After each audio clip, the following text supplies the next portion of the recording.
নমস্কাৰ বন্ধুসকল, আজি মই আহিছো আমাৰ অঞ্চলৰ যি এখন হাইব্ৰিড বড়ো ধানৰ খেতি পথাৰ আছে আৰু এই পথাৰখনৰ নাম হৈছে সুন্দৰপুৰ পথাৰ।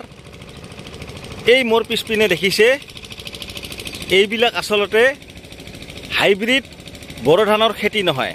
আপোনালোকে যদি ক'ব খোজে এইবিলাক সোণগুটি, এইবিলাক সোণগুটি ৰোপণ কৰা হৈ আছে। এই চাওক মোৰ পিছপিনে আপোনালোকে এইবিলাক হাইব্ৰিড বড়ো ধান নহয়, এক কথাত ক'ব গ'লে এইবিলাক হৈছে সোণগুটি। আৰু এই যি সোণগুটি ৰোপণ কৰি থকা হৈছে আপোনালোকে কিছুদিন পাছত চাব এই গোটেই বিশাল পথাৰখনত কেৱল হাইব্ৰিড বড়ো ধান, কেৱল হাইব্ৰিড বড়ো ধানে। আৰু এই পথাৰখনত শালি খেতিও কৰা হয়, কিন্তু বেছিভাগ খেতি কৰা হয় হাইব্ৰিড বড়ো ধান। আৰু এই হাইব্ৰিড বড়ো ধান বিভিন্ন কোম্পানীৰ বিভিন্ন উন্নত জাতৰ খেতিবিলাক এই পথাৰখনত কৰা হয়। আৰু এজন কৃষকে বিঘাই প্ৰতি 30 মন, 35 মন, 40 মন পৰ্যন্ত ধান চপায়। কিন্তু দুৰ্ভাগ্যৰ কথা, এই পথাৰখনত এটা ইৰিগেশ্যনৰ ব্যৱস্থা আছে, অৰ্থাৎ জলসিঞ্চনৰ ব্যৱস্থা আছে। ইয়াৰ যিটো ট্ৰেন্সফৰ্মাৰ, এই ট্ৰেন্সফৰ্মাৰটো আজি কিছুদিন আগত বিকল হৈ আছে।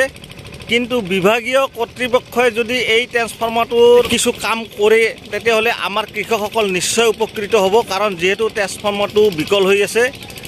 আৰু বিভাগীয় কৰ্তৃপক্ষই এই ট্ৰেন্সফৰ্মাৰটো অতি সোনকালে ইয়াত লগাই দিলে অন্ততঃ জলসিঞ্চনৰ ব্যৱস্থাখিনি যদি ভাল ধৰণে কৰি থকা হয় তেতিয়াহ'লে নিশ্চয় আমাৰ কৃষকসকল আৰু উপকৃত হ'ব। এতিয়া এই ট্ৰেন্সফৰ্মাৰটো বিকল হৈ থকাৰ কাৰণে আমাৰ কৃষকসকলে পাৱাৰ পাম্পেৰে পানী যোগান ধৰি ইয়াত এই হাইব্ৰিড বড়ো ধানসমূহ ৰোপণ কৰি আছে। গতিকে মই বিভাগীয় কৰ্তৃপক্ষক মোৰ ফালৰ পৰা মই অনুৰোধ কৰিছোঁ, আপোনালোকে এই জলসিঞ্চনৰ ব্যৱস্থাটো খুব সোনকালে কৰি দিলে নিশ্চয় কৃষকসকল উপকৃত হ'ব। আৰু এই যি ট্ৰেন্সফৰ্মাৰটো বিকল হৈ আছে এইটো ঠিক কৰি অনতিপলমে যদি ইয়াত জলসিঞ্চনৰ ব্যৱস্থাটো কৰি দিয়া হয় তেতিয়াহ'লে কৃষকসকল বহুত উপকৃত হ'ব।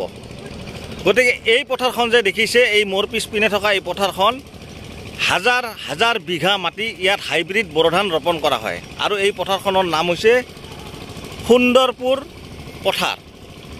এই দেখিছে, মই আপোনালোকক দেখুৱাই আছোঁ, চাওক ইয়াত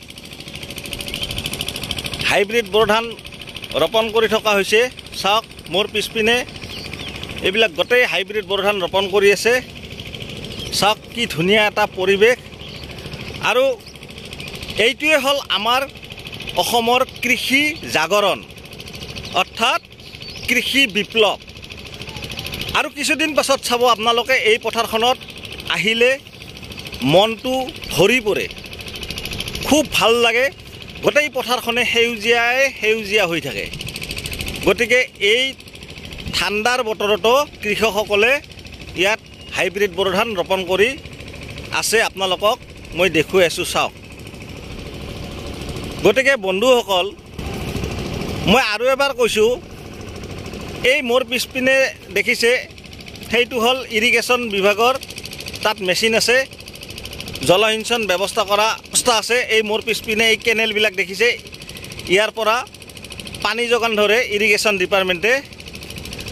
আৰু দুৰ্ভাগ্যবশতঃ ট্ৰেন্সফৰ্মাৰটো বিকল হৈ যোৱাৰ কাৰণে এইবাৰ কৃষকসকলে অলপ বিপাঙত পৰিছে।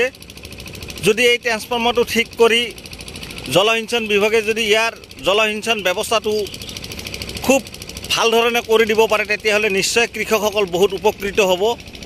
আৰু প্ৰত্যেকজন কৃষকে নিজাববীয়াকৈ পাৱাৰ পাম্প লগাই জলসিঞ্চন কৰি এই হাইব্ৰিড বড়ো ধানসমূহ ৰোপণ কৰি আছে। গতিকে মই আপোনালোকক এইখিনি দেখুৱালোঁ। ধন্যবাদ।